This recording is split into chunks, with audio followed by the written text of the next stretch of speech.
বাংলা ছায়াছবির অমর আত্মা ধর্মনগরের শ্রী কালাচাঁদ মিলন মন্দির প্রাঙ্গণে অনুষ্ঠিত হলো এই ছবির শুভ মুহূর্ত। উত্তর জেলার তারকপুর এলাকায় অবস্থিত শ্রী শ্রী কালাচাঁদ মিলন মন্দির প্রাঙ্গণে অমর আত্মার নামের ছায়াছবির শুভ মুহূর্ত অনুষ্ঠান অনুষ্ঠিত হয়।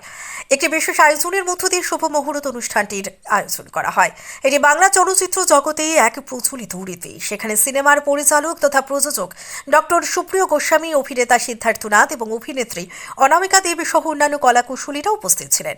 এছাড়া উপস্থিত ছিলেন তথ্য সংস্কৃতি দপ্তরের ধলাই জেলার যুগ্ম অধিকর্তা চন্দন সরকার সহ অন্যান্যরা। নটরাজ ফিল্ম প্রোডাকশন হাউসের উদ্যোগে এই ছায়াছবিতে ত্রিপুরার অভিনেতা অভিনেত্রী টেকনিশিয়ানরা কাজ করতে চলেছেন।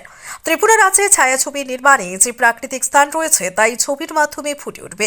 উদ্যোক্তারা জানান, ত্রিপুরায় যে প্রাকৃতিক সৌন্দর্য রয়েছে তাকে শুধু জাতীয় স্তরের নয়, আন্তর্জাতিক মানের ছায়াছবি নির্মাণ করা যাবে। ছায়াছবি নির্মাণে অনেক সম্পদ রয়েছে ত্রিপুরায়, কিন্তু সরকারি বা বেসরকারিভাবে তাতে বিনিয়োগের অভাব রয়েছে। ত্রিপুরায় ফিল্ম ইন্ডাস্ট্রি গড়ে উঠতে গেলে আগামী দিনে সরকারকে আরও সক্রিয় ভূমিকা পালন করতে হবে বলে আশা ব্যক্ত করেন উদ্যোক্তারা। সুপ্রিয় গোস্বামী দীর্ঘ 20 বছর ধরে সরকারিভাবে আর্থিক সহযোগিতা ছাড়াই নিজস্ব উদ্যোগে ছায়াছবি নির্মাণ করে যাচ্ছেন। শুভ মুহূর্ত অনুষ্ঠান শেষে উক্ত ছায়াছবির প্রযোজক তথা পরিচালক ডক্টর সুপ্রিয় গোস্বামী সাংবাদিকদের সামনে এই ছায়াছবির বিভিন্ন দিক তুলে ধরেন। পাশাপাশি উক্ত ছায়াছবির অমর আত্মার সাফল্য কামনা করেন। ধর্মনগর থেকে নিজস্ব প্রতিনিধি রিপোর্ট, নবীন ত্রিপুরা। এটা হচ্ছে ত্রিপুরা সত্যিকারের যে সত্য কথা যদি বলি, যে এখনো অন্তত চলচ্চিত্র নির্মাণের ক্ষেত্রে অন্যান্য রাজ্যের তুলনায় একটু পিছিয়ে আছে, সেটা বলতেই হয়। এই কারণেই আমি আশাবাদী যে সকলেই যাতে আমার মতো আরও প্রযোজনা করেন এবং আরও যাতে পরিচালক তৈরি হতে পারেন। এবং রিসেন্টলি আমাদের সরকার কিন্তু আমাদের রাজধানীতে ফিল্ম স্টুডিও বা ইন্ডাস্ট্রি করার পরিকল্পনা নিয়েছেন এবং যথেষ্ট এগিয়েও গেছে। তো এর সাথেই আমি বলবো যে আমিও সাধারণ একজন উদ্যোগ নিয়েছি এটাতে। আমার মতো আরও অনেকেই আছেন। আমি সবাইকে আহ্বান জানাই যে আমার মতো সকলেই ছবি তৈরি করুন আর রাজ্যটাকে অন্তত চলচ্চিত্র শিল্পে একটা নতুন দিকে নিয়ে যেতে পারেন। আমি এটা সবসময় চাইবো। আর আমার ফিল্ম সম্পর্কে শুধু এটাই বলি যে আমার ফিল্ম কিন্তু অ্যাকচুয়ালি রাজনীতি বর্জিত বা অন্যান্য যে সমস্ত জিনিস আছে, কমিউনাল যা কিছু আছে সমস্ত কিছু বর্জিত।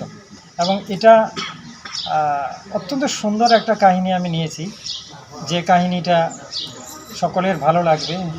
আত্মা আমার সেই ছবির নাম দিয়েছি আমি অমর আত্মা, অমর আত্মা। অর্থাৎ আত্মা চিরদিনই মানুষের একটা সজাগ জিনিস, যে জিনিসটা এই আত্মার পরিশুদ্ধি এবং এই আত্মা সকলের মধ্যেই রয়েছেন। সেই আত্মাটা যদি পবিত্রভাবে জীবনে চলার পথে ভূমিকা নিতে পারে তাহলে আমাদের সমাজ বলেন, দেশ বলেন, সমস্ত কিছু সুন্দরভাবে নিয়ে যাবে। এই ছায়াছবিটা জনগণের জন্য মানে কখন প্রেক্ষাগৃহে আসবে, কতদিন সময় লাগবে? আমার ধারণা যে কোনো ছবি করতে 2 মাসের মধ্যে এটা কমপ্লিট করব।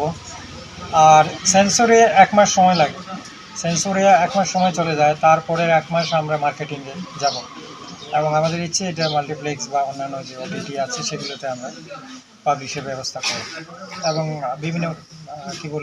বিভিন্ন প্রতিযোগিতা, ফেস্টিভ্যালেও আমরা এটা পাঠানোর পরিকল্পনা রয়েছে।